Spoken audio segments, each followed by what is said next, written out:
Dahil nagtatagas nga yung oil pan guys, gumawa tayo ng Belamoid gasket para dito sa Isuzu Travis. Tara, simulan na natin to.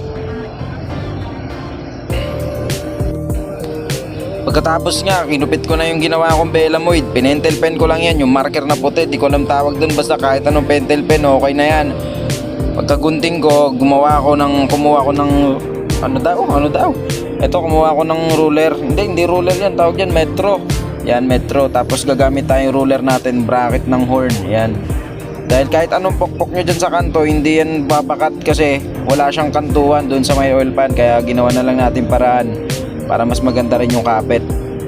Okay na guys. Ako, sumukatan ko guys.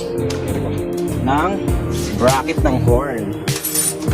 In-explain nyo pa talaga sa video, papansin talaga. Tapos yan, gumawa na ako cutter, kinater-cutter ko na yan. Tapos yung puting marker na yan, ginamit ako ng 1/4 para mabutas. 1/4 na sakit. Yan, ginunting ko na. After yan, okay na. Ito na natin guys.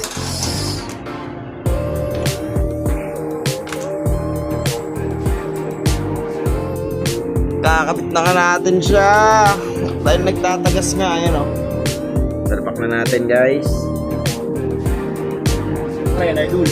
Oo, dahil ako gumawa, ako nagpaklas ako lahat. Sa papakabitin ko itong OGT ko. Ayan. Ayan, idol. Kapit na natin yan, idol. Ayan, ayusin mo ha, bata ha. Idol. Sige, dol. Papak, dol.